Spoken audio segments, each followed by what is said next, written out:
So this is just a link of how I think YouTube are very spiteful company.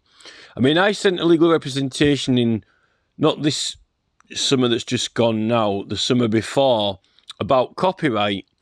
A really strong case about copyright, actually. And something actually happened after that. There was some changes. They actually, not completely scrapped, but they made it so you could basically keep changing your video until you got it correct, rather than getting strikes. You hardly ever, if not at all, got strikes for copyright issues. Either you were given permission or not. If you weren't, it just got blocked or removed. You could try again and, try change something or edit it to get it through copyright. I actually claim that I had a big part to play in that by a big representation that I made, that the fact, actually to do with the fact that when you are using material for legal casework, you've got a right to use certain things. It's a little bit more complicated than that. But at that point, I've been with YouTube for 10 years and I've never really had any problems with them. Over 10 years, I've never really had much problems, if not at all, and I posted pretty much what I want. They did demonetize me at one point, which I don't think really they can lawfully demonetize you, particularly if you're fundraising. But, that's a separate argument. They probably didn't promote my channel massively, but I was getting people viewing it, and I wasn't too bothered, I've never really wanted massive amounts of comments to have to go through and ridiculous amounts of attention like Mr. Beast or anything. I was just happy having a channel and doing what I needed to do.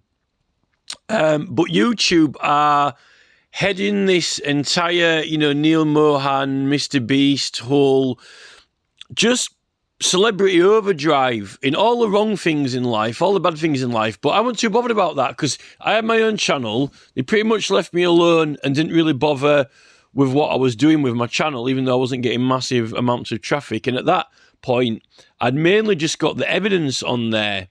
And then I'd started actually making some proper decent videos. And this is when we went into COVID and lockdown and so forth. And then the government clamped down with all these separate rules.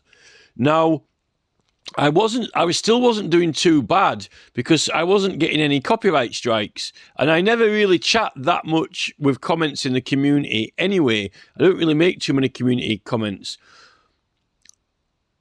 So the only issue that you have is this community strike thing. Because the issue with the copyright strikes had kind of gone. If you were bothered about, monetizing and making profit on it and all stuff like that, then it was a problem. But if you just wanted to make a video and have it uploaded and people to be able to watch it, then it wasn't really a problem. Now, the issue comes down to political material. It's saying I didn't actually know that you could put links in the banner. You could actually put a link in the banner, so it's a little picture and links in the banner, which actually, once I found it, it was pretty cool. Because then I put the links to all the petitions, like change.org and Parliament and 38 Degrees. So it had like 38 Degrees, Parliament and change.org logo in the corner on my channel. So it's linked to them. My channel was hosting petition links and connected to them, and a lot of the videos on my channel were hosted on my own private website and on 38 Degrees. So it was a channel, a conduit for petitioning, because my channel is the only place that you can upload so many videos. Now, I haven't even really had that many strikes, but I uploaded a video and I forgot to put it on adult, but I was doing some political parodies and comedies which had some mild sexual content, but I uploaded a video to private which I wanted to get edited, but I didn't upload it to the platform. I uploaded it private, and they took it down. Now, I don't really want to get too much into that issue with the video because they gave a false claim on it anyway. So I started some other channels, and then they took two more strikes fired. Well, actually, I had 3 channels, and a strike fired on one, and that strike was false. The content in the video did not correlate with what the strike claimed. But after that video got taken down on that channel, I just got 1 strike. But then shortly after, they took the whole channel down. And then I did another channel, and the same happened. I got 1 strike, but it wasn't true. The strike was a lie from YouTube. It was a European Parliament video. So I complained, and then that channel got taken down. So I complained to YouTube about this video. This video does not have any such content in that you claim, and it doesn't break the rules. And then I badgered them through Twitter, and then eventually they checked it and looked at it, and then they agreed, and they said, okay, we were wrong. So, but I'd already appealed it and many other things, and the system's just not working. Many other people must be in the same situation. So they said they were going to put the channel up, but then they came back, even though they'd admitted fault, and they said, we're not putting the channel up. Why? Because you're circumventing a ban from your first channel. So they claim that because that one video, this first strike, which had mild sexual content in it, right? Not even any sex. Because of that video, and by the way, on that channel, there were no other strikes. None.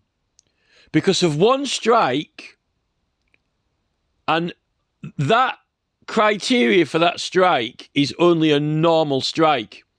But yet then they were claiming serious. They started claiming serious strike, which has to be violence, illegal acts or harmful, which it does not have in.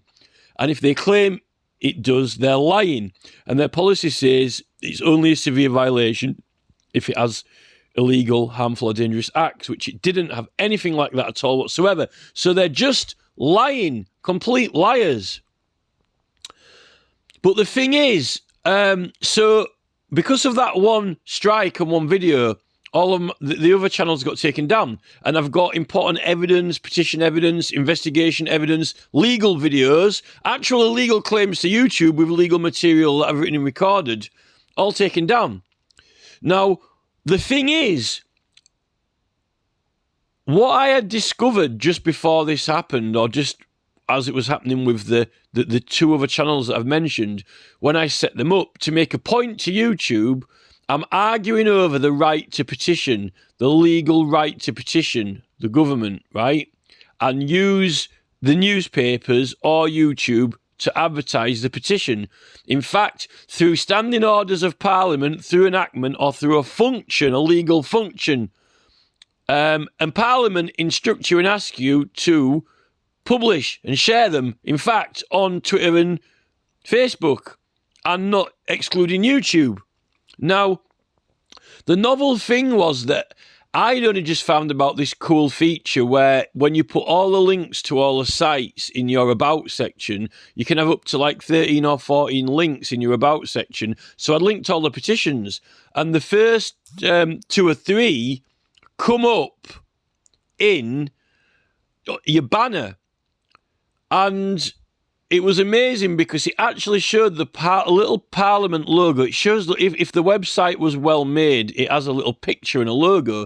So in the corner of your banner, it actually had the Parliament coat of arms and the Change.org logo and 38 Degrees logo. So my YouTube channel actually had Parliament's logo there because Parliament instructs you to share the petitions on other platforms and use the other platforms to share them, which is by a standing order and direction of Parliament and to fill a function, a legal function of proceedings. Because a petition is, when you look at the history of petitioning, like the Karen Bowie paper, Professor Karen Bowie, it is proceedings, like Parliament proceedings. It is part of proceedings like a criminal or civil case. It's an other type of case like criminal or civil. So it's government proceedings. Now, it was really cool having that little Parliament logo there. I've got some screenshots of it. And it demonstrated clearly how you're acting on the authority of Parliament, because the petition's our Parliament website. So you're publishing in connection with that through the authority of Parliament, because that's what the enactment is, by consent, lords, temporal and spiritual. And it was brilliant. Now, what YouTube have done since the 10th of August, just gone very recently after all this happened, now they are, now we're removing links from the banner. Oh, are you? Claiming it's to do with spam. We're removing links from YouTube Shorts. They're removing links and clickable links from YouTube Shorts. I don't know why. They'd only just added the links in a lot of the comments and links in video titles and other things, descriptions, which was actually good. So you could check out other websites and so forth. They just enhanced all the links and invented this new tagging, so you can tag other channels on YouTube and send them a notification and other things. So I actually, just as I discovered the banner links, you can still put links on your About page, and it shows a link on your main page in the description, but doesn't show the full link wording. In fact, it looks really tacky now. It was actually really beautiful. When I discovered it just before they scrapped it, it so much highlighted and made a legal point out of the fact that my channel is an extension of Parliament under the authority of and in proceedings. When you understand that collecting signatures from the public, promoting it, showing evidence of facts and statements, and the petition to sign, so they can sign, it is a judicial procedure of the government, slightly different from criminal and civil proceedings. You first go to the jury rather than go to the jury at the end of the proceedings. And you have to get the support of the jury first by promoting it, asking them, either walking around talking to them, ringing them up, sending them letters, posting on websites. And this is why the First Amendment actually has freedom of the press. We, the public, have freedom of the press. The public have freedom of use of the press. Now, the newspapers have always had a public notices section, and you didn't have to pay for it if you were non-commercial in the past. And that's always been rights reserved for freedom to use of the press. And that's what newspapers are meant to be for. People go to it with stories anyway. You are meant to have your rights in publishing. Obviously, if it's a book or something like that, it's a novel, but newspapers that offer adverts under trading standards and consumer rights and the laws of England includes political freedom and right as part of it. If they don't like that, then they shouldn't have a newspaper. Why would you want a newspaper or platform? So I think that it was actually a beautiful thing having those little Parliament coat of arms and the change.org and 38 degrees in the corner. And then they went and took that down. When I'd set it all up, with the links to all the petitions, the channel was a conduit of Parliament and the right to petition, and it clearly demonstrated that. Took it down. And now they've got now we're removing it from the banners. I don't even think they'd had them up that long anyway. I think they'd only created them for about 3 years before that. So someone else is complaining about that this 2 weeks ago now, and I haven't really used it much. Firstly, because I haven't had access to the desktop. I can't access the desktop. They've done something weird to my computer of YouTube, so I can't access through the desktop. But I can access two of my. I've got other accounts. One's for me, and the other's like just another spare one. But these other the ones that they've taken down, have got very, very serious, important evidence, statements, legal videos to the government, and they don't breach the rules. So they've taken them all down and stolen them from me. And the claim they've got against one of the video that all this revolves around is a false claim. To their policy, it is not a serious claim. they've set out in their policy what serious claim has to be, and it is not.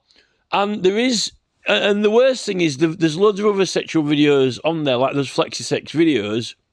And this video that I put, it ain't even sex really at all, you know, not even anywhere close to sex video, but they've flagged it for that. And they've just got loads of other content up that they refuse to take down after you report it and report it and report it and report it. So they're just in breach of their own contract and policy, lying. Now, I sent Robert F. Kennedy some messages asking him if he would take legal action, because then what they started doing then is they started taking Australian Parliament videos down. They started getting really, they started throwing the weight around then. I think they were pissed off, but I don't know why they didn't do that when I challenged them on copyright. They actually made it a lot easier for you to have videos on there and use other content easily, only you couldn't monetize it, and you weren't getting strikes, so it was quite good. But then, after all this COVID thing and then all these really ridiculous strict rules they put in for all of those other medical things they've got, they just started being really, really funny and really spiteful and not very nice at all. And just, you know, taking stuff down, taking Australian Parliament videos down, you know, John Peterson, and then Robert F. Kennedy, who's running for president, some of these presidents' videos down when it's an election process and they can't. And then they were claiming, oh, it's a private platform, we can do what we want and have whatever policy we want. So Robert F. Kennedy actually took them to court this last week gone. And apparently this Judge Thompson says she claimed that he's going to have a very difficult time with it, and she didn't validate his First Amendment rights. Now, we've since made some extraordinary, deep insights and revelations about the First Amendment, which actually, in context with the Bill of Rights and the First Amendment, the pure, clarified, clear understanding of it is that the freedom of the press is an extension of freedom of speech. And it means the press, whenever you're allowed to go and do something on there, you've got the rights or the law. It's like smoking. You can't separate the petitioning rights with petitioning. And YouTube haven't banned politics from there. I don't think they can ban politics from there. And they can't actually ban the rights of freedom for that, because it applies no matter where you are or what you're doing in the country. So now we're putting in a complaint against this court, but I've still got a normal complaint against YouTube because their claim is it's false. It's a lie. Their claim against the video is a lie anyway. It's not a severe violation. It's a normal strike, and you know, they've taken 3 channels down because of one strike when I didn't even have any other strikes, and it is not severe, and they're lying. But besides that, we're meant to have political rights and protection anyway, and you know, if Robert F. Kennedy is struggling, but we're going to challenge them now on it. And the thing is, 38degreesandchange.org are both privately owned sites, so can they have a policy to say that the right to petition doesn't apply? Well, those sites are specifically for petitioning.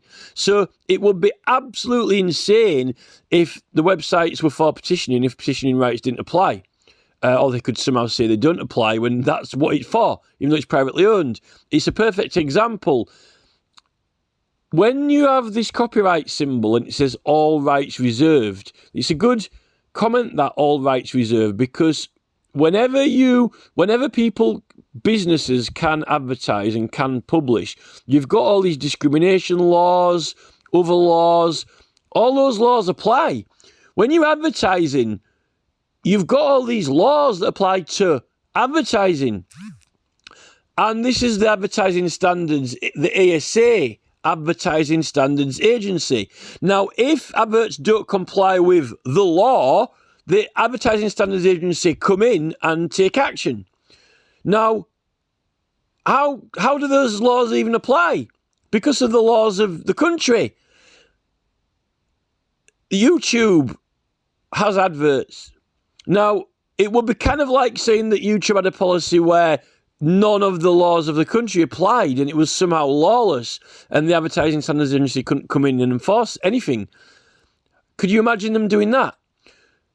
The laws for the adverts, the regulations apply, of which one is for political, that the laws don't apply, that you're exempt.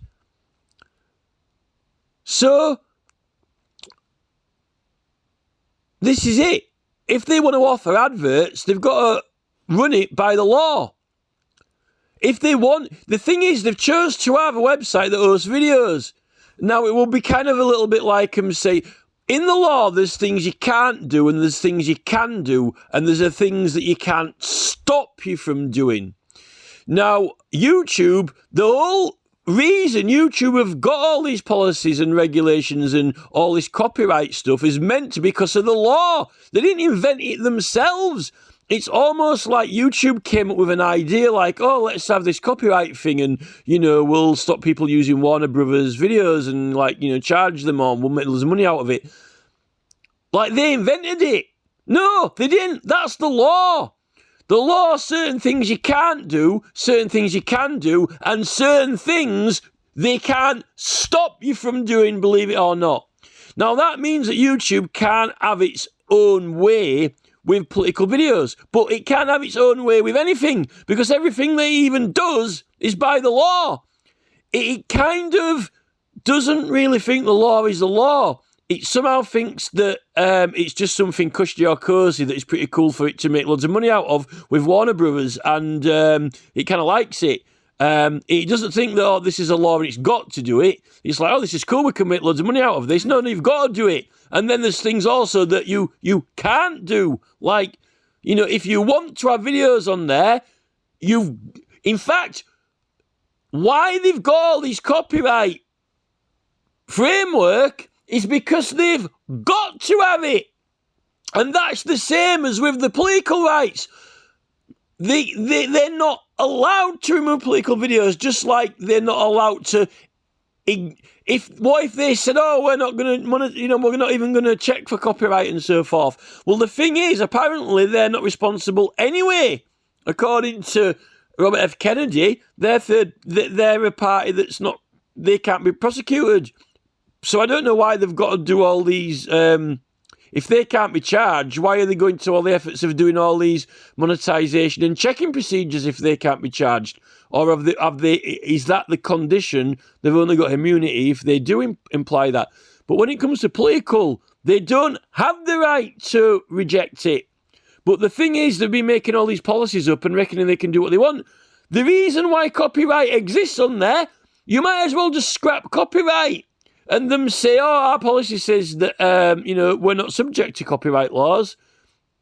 Well, they themselves kind of aren't, in a way. They aren't getting prosecuted, but we are, the people who upload. But it's like, it's the opposite way around with the political material. It's us. We can't be prosecuted or held to any account by YouTube, and YouTube can't do anything about it. Whereas with the copyright, YouTube isn't getting prosecuted. Apparently, it's, the middleman now.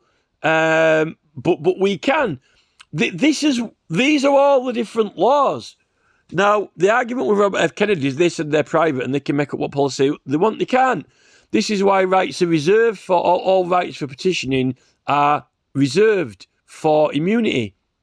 Because you're seeking to get the laws of the country made or changed, particularly even ones that YouTube might be operating by.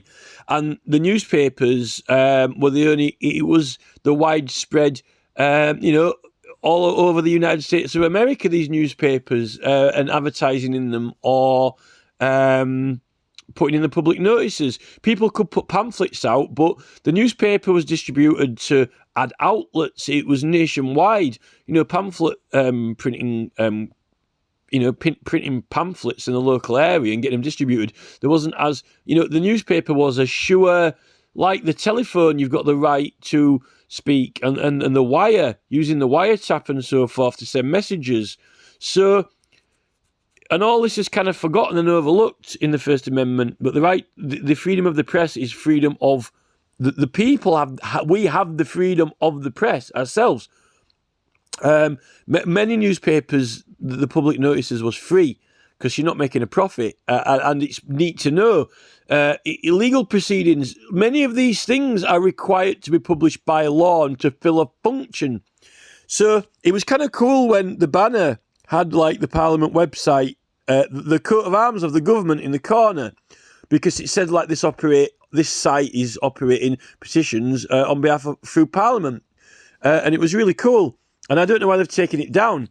This guy, he's complaining about it here. I'm going to watch his video, but that is just, they're just being really, really, really. It was a really cool thing that I really liked it, and I'd only just discovered it.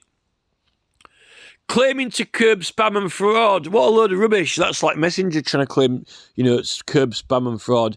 There was no spam. I am actually... The only spam that I've encountered is people putting... claiming to be other users, like people claiming to be Russell Brand or people claiming to be Verbs or whatever. And the only thing they needed to do to curb spam on that website was have a AI bot searching for duplicate names on accounts that are using the same photo or name. That would be one thing that you would use AI for, but they're not. And that would have saved all the problems. This is why I think someone from Google or Facebook or, 77th Brigade, CIA was behind it, because it was really harming the reputation of a lot of those major channels. And they were always selling Bitcoin and stuff like that. I've never had any problems with shorts videos, to be honest, but I didn't really watch shorts videos that much. In fact, I don't even know why YouTube bother with shorts that much. It's meant to be more of a TikTok thing, but I suppose they want to cash in on it. But, I've never had any problem with any shorts videos from spam. They really spoiled that banner thing. Your own page with links that you want on there with a little logo, and now they've put it underneath. And the thing is, you put the title of the link, but it ain't even putting the title that you put there. It's just putting a long link, and then it's sort of like half of it displayed. It looks a mess. Just shabby. Just complete spite from YouTube. I think that I'm claiming that I had something to do with that Parliament logo being on there, because they didn't like it. They didn't like the fact, because this is before Robert F. Kennedy's case. They didn't like the fact that you could prove that you're operating with the authority of Parliament, and fulfilling a function that has to be fulfilled legally. Like, when local councils have to publish in the newspapers, roadworks and stuff like that, give notice. It's that legal area. And it even says on the Parliament website that you have to use, email, Twitter, Facebook, and, it doesn't say YouTube, but it's giving you examples. There are issues with the Petitions Committee anyway in Parliament. They're all corrupted. This is why we need to vote for Marianne Williamson or Robert F. Kennedy or Cornel West or someone. All these ministers are completely and totally corrupt. It's totally it's bedlam now.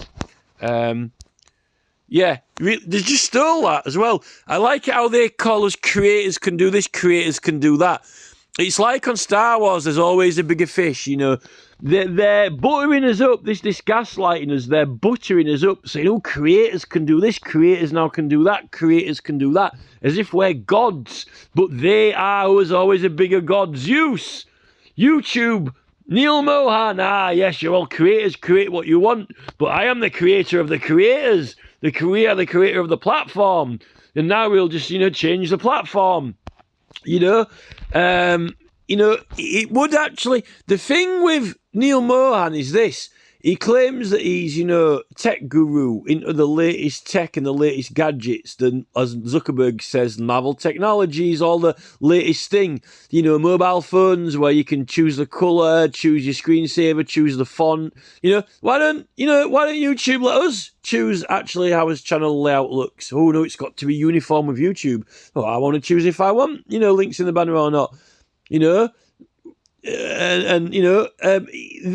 sell you all the time. They're reeling out the fishing line, saying, customizable. You're the creator, customizable. But in the background, the bigger gods, mechanisms and cogs are working. And, you can't say this, you can't talk about that. Well, I'm not much of a creator, am I? What can I create? You know, the creative power of the universe. You could say anything except that. You can't say that. There is no creative power. It's a joke term, creators, because they know that BlackRock Vanguard, King Charles, the military-industrial complex are the rulers of the planet, the only creators. And they're buttering people up with all these terms. So when they do you know, yeah, come on, creators, AI, Internet Explorer, you know, Adobe Illustrator, AI.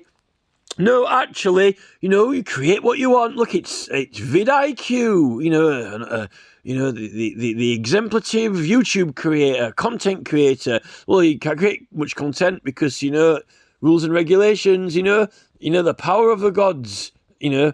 But yet, this is all now coming under more and more regulations, so you can't really create anything at all. Just ridiculous. So anyway, Robert F. Kennedy's case, I think that we've got a really, really strong case for the fact that, you know, it does apply on private platforms, because it would be like it's the law.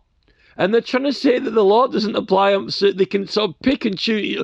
They're almost wanting to go to like a pick and mix shop and say, oh yeah, like the laws of England. Yeah, we'll have like we'll have copyright. We'll have that for Warner Brothers as best buddies. We can make loads of money out of this.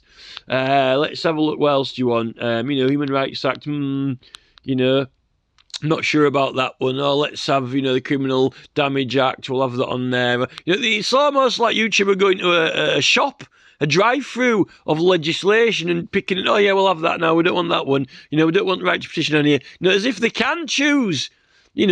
What does it actually mean?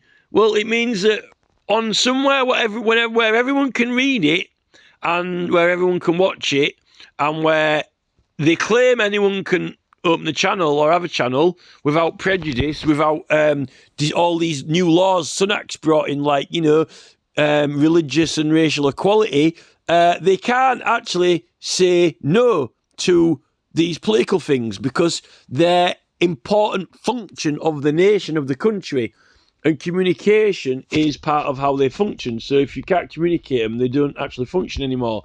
And if you don't want to tell, if you want, telephone companies, a lot of these things were public ownership, and then David Cameron sold them off and said, oh no, they're private now. But you can't just say, then stop people from doing certain things on them that is fulfilling a function of the country. They're responsible for the communication of the country, like mail, telephone, wiretap, emails, all these things. It would almost be like if Google, this is the thing with Google, the Google policy is for all of Google, and it's relatively the same policy for YouTube and Google. This is what I've said before. It would be almost like them... you see, they're not omitting all these things from the Google search results yet, or banning you from sending in an email, but it's privately owned email. It would almost be like saying, effectively, as far as I'm concerned, it's the same as them refusing to send any email messages. And then now they're wanting to phase out, paper and stamps and letters so much. So, use email. It would be almost like saying, you can't send any emails about this or that. Even though it's not publishing, it's talking in private, private communication, but still it's a privately owned platform. And even with YouTube, when I uploaded that video, which caused all of my channels getting taken down, which wasn't even that bad, I uploaded it to this private or link share only, when it's not published to the public or affecting anyone on YouTube. If I need to send it to someone in a link by an email, I can. And it's only that is not classed as being published. It's only classed as same as like sending an email, which is a private communication. And when it's completely private, only you can watch it anyway and not even share it. They're skewing the terminology. And as I've said in another video, they've done that with elections misinformation. You can't have elections misinformation because the whole area of politics is completely and totally free. But they don't want it to be. It's and what the policy actually is when you watch it isn't really misinformation, it's intervention. It's effectively the same as that 501c3. but they're saying that it's for everyone. The thing is, with 501c3, every citizen who engages in political activities or petitioning, it's not for business or profit, it's commercial. And if you did raise any funds, it's meant to be only used for that campaign. It's meant to be tax exempt non-profit. You're not a business. You're not selling products. You're trying to get support for something put through government. So every single person is a non-profit in their own right, and you're not meant to obstruct other non-profits, which basically means you're not to obstruct other citizens. But that also includes Neil Moham himself. It also includes each member of staff at YouTube. It also includes Google and their staff. You can't intervene or stop other people's political activities. And the thing with YouTube, it doesn't matter if it's on YouTube, it's end user. If you push a button that prevents someone else from, political engagement, then you have, never mind you have obstructed them using a device, and that's really what they're trying to say that you can't use YouTube for, but they are doing it themselves. It's a little bit like this argument in Stop Cop City in Atlanta, where the city, the mayor's trying to oppose the campaign, but they're the facilitator, and they get to vote in it as well. Every citizen gets to vote in a referendum for or against, so there's already a party for and against anyway. But the city are trying to have another party which is trying to oppose it, but they can't because they're facilitator.